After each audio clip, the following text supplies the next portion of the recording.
अस्सलाम वालेकुम दोस्तों। गज़ा में हमास के कमांडोस ने इसराइल के साबिक आर्मी चीफ को ऐसा सबक दिया है जो वो अपनी सारी ज़िंदगी याद रखेगा, लेकिन एक दाद इसराइल के आर्मी चीफ्स को देनी होगी कि वो ऐसा काम करते हैं जो पाकिस्तानी आर्मी चीफ नहीं करते। ये भी आपके सामने रखेंगे।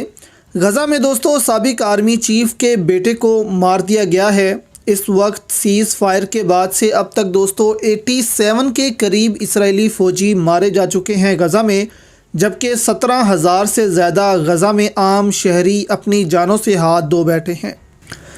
अब इसराइल के साबिक आर्मी चीफ हैं गाडी आइज़न, उनका बेटा गमीर आइज़न गज़ा में हलाक हो गया है।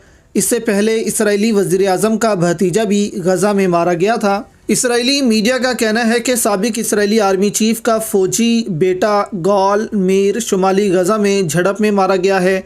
एक और झड़प में इसराइली मेजर योनाटन डोएड नाइटिश खान यूनस में हलाक हुआ।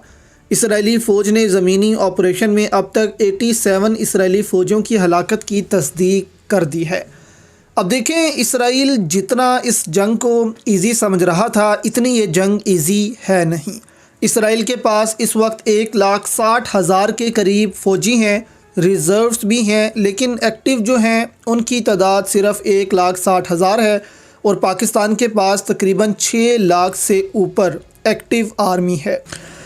तो अगर ऐसे ही इसराइल अपने फ़ौजियों को खोता रहा तो ये इसराइल के लिए बहुत मुश्किल होगा। और अभी तुर्क सदर ने भी एक बयान जारी किया कि ये बात यकीनी है कि इसराइल जिसका दिल और टांगे गज़ा में मुट्ठी भर शहरियों के सामने कामती हैं, अगर इसे हकीकी फ़ौज का सामना करना पड़ा तो इसका अंजाम तबाहकुन होगा। यानी इसराइल अगर तुर्की, पाकिस्तान, ईरान इन जैसे ममालिक से लड़ता है तो इसराइल से जंग कभी नहीं जीती जाएगी और ना ही वो इस जंग को लड़ेगा। इसराइली वज़ीर आज़म ने भी गज़ा के मामले में कहा है कि अपनी मौत के ज़िम्मेदार गज़ा के लोग खुद हैं, जिन्होंने हमारे इनखला के हुक्म की तामील नहीं की और अपने घरों में ही रहे। लेकिन इस सारे सिनेरियो में दोस्तों एक चीज़ है जिसकी दाद देनी पड़ेगी इसराइल को, कि वो एक है सिर्फ़ अपने मकसद के हसूल के लिए, और वहाँ के आर्मी चीफ़ अपने बच्चों को भी फ़ौज में भेजते हैं कि जाओ लड़ो।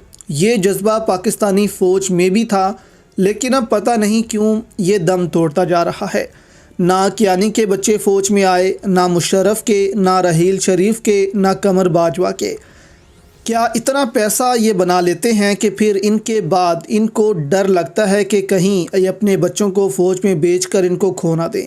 चलो हमने पैसा बना लिया है, अब दुबई चलो, लंदन चलो और वहाँ जाकर बिज़नेस करो। फ़ौज में कुछ नहीं रखा, फ़ौज में हम अपने बच्चों को नहीं भेजेंगे। तो ये एक अलमिया है और इस पर भी हमें अब तवज्जो देनी चाहिए।